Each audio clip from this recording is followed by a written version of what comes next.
Hello and welcome everyone. My name is KAOUTAR SGAID and I'm 20 years old, and I'm here with you to share a book that I have read. It is called The Fifth Mountain by Paulo Coelho. So The Fifth Mountain is an inspiring story of a man named Elijah. He is a prophet who lived in Israel, but for a certain reason he has to flee away from his home to a town called Akbar. In Akbar he faces the challenges of his life, which later changed him and prepared him to go back to Israel and rebuild his home country.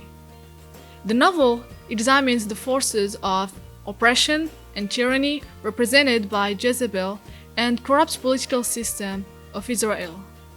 Among the lessons that the book teaches me is when Paulo said, "If you have a past with which you feel dissatisfied, then forget it now. Imagine a new story for your life and believe in it. Focus only on the moments when you have achieved all what you desired, and that strength will help you to get what you want."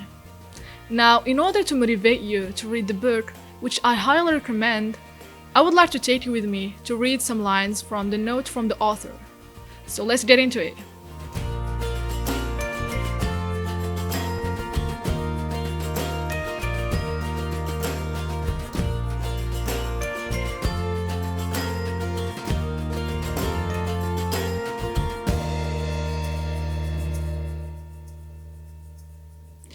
Elijah interrupted the governor.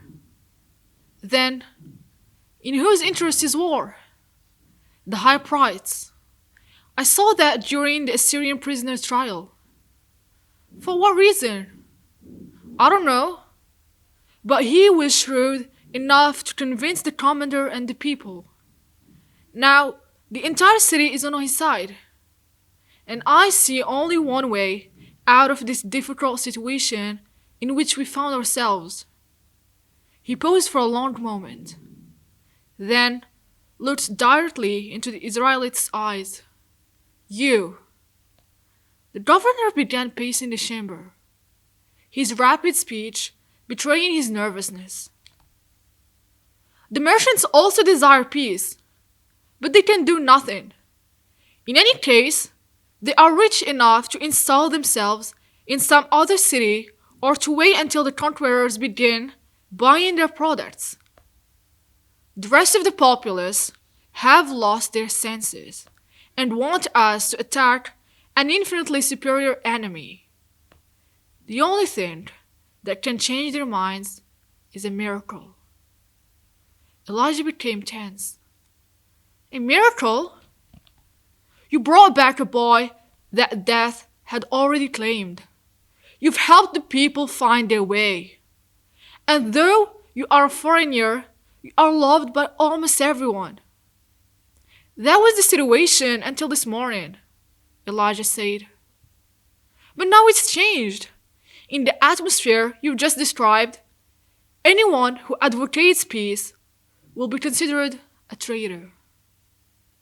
"I don't want you to advocate anything. I want you to perform a miracle as great as the resurrection of that boy. Then you'll tell the people that peace is the only solution. And they'll listen to you. The high priest will lose completely whatever power he possesses."